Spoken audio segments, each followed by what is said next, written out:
get into it because if people haven't been following what's going on, Matthew was a candidate working to get on the ballot as the Green Party candidate for U.S. Senate in North Carolina. And apparently there have been I'm so shocked to know this, that the Democratic Party was playing shenanigans to keep you off the ballot, right? This is the story? Correct. There are two parts to the story. One is what the State Board of Elections did, denying us certification even after we had met all the requirements. And then the other part is the involvement of the Democratic Senatorial Campaign Committee, the DSCC, and the Elias Law Firm, which is Mark Elias's firm, Mark Elias, arguably being the most prominent Democratic attorney in the nation. And they run in parallel to each other. Most pressing for us right now was what happened with the State Board of Elections, again, denying us certification, even though we met all the requirements. It was what was shocking about it, it was how brazen it was. I think that's what's got people's jaws open. Talking to people who are involved in politics for 30 years, journalists who've been following this for decades, and they said they've never seen anything like it in terms of just how overt the partisan decision was. So what happens now? So for people who don't know, you were doing it by ballot petition, by petition signatures to get on the ballot, which we know from personal experience is extremely daunting task to do. And you went way over and above what was necessary, which we know you have to do because there's going to be ones that should get thrown out, like they're supposed to be the bad ones. Right. But they then basically have disqualified how many and for what reason. And so, like, say what's been going on, like what they're challenging. Well, we don't even really know. And that's part of the issue here is they have not been clear about any of this. So just to back it up, we needed get North Carolina Green Party on the ballot. We needed 13,865 valid signatures. And as Jen says, when you turn in signatures, they have to get verified. And, you're dealing with roughly 70%, 75% verification rate. So every 3 out of every 4 signatures you turn in get accepted. That's kind of like the rule of thumb, I guess, a rule to go by. And so we needed 13,865. We turned in 22,500. And of that, 15,953 were verified by the county boards of election. So we were over by almost 2,100. We met every deadline. We met all the requirements, did everything procedurally correct, received no complaints whatsoever. So we were out there. We got 22,500 signatures. We talked to at least twice that many people, so over months, we spoke to 50,000 people at least. No one ever called up the State Board of Elections or the county boards of elections and said, hey, these guys are out here doing something shady, right? So this is how we go into our submittal of our petitions to be certified as a new political party on June 1st with the state. Because again, the counties have already verified everything. State statute says that after the counties verify, we bring our petitions to the state. The state then immediately and forthwith, according to the language, then certifies us.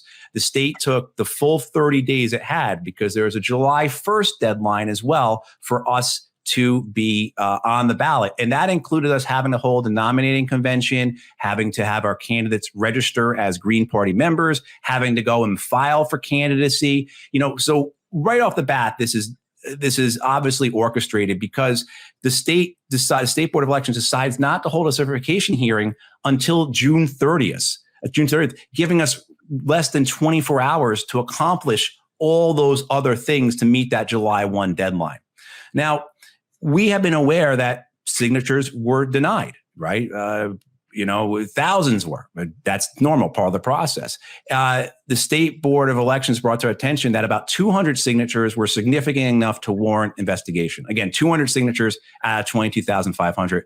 None of those 200 signatures ever counted towards our validated count towards being certified.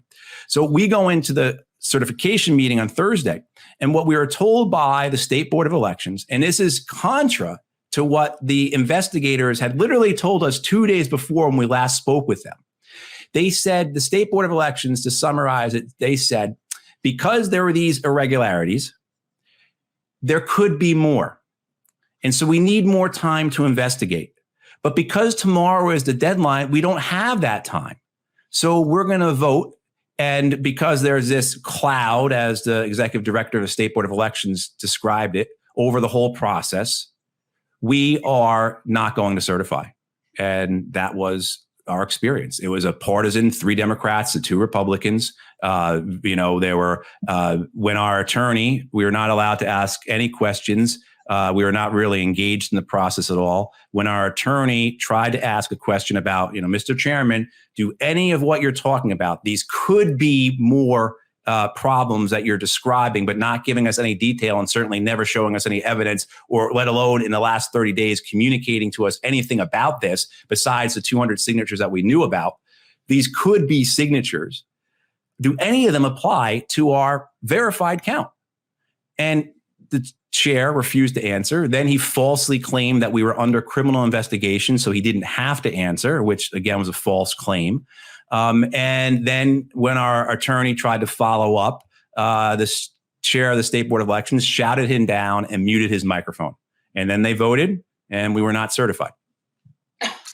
This Damian Sarcosta seems to be a frontman for the party machine. What can you share in terms of the knowledge you've obtained since this meeting? I think it's not so specific to Damian Sarcosta. He fills a role. None of the members of the State Board of Elections were chosen because they are election law specialists or because they have a real passion for democracy.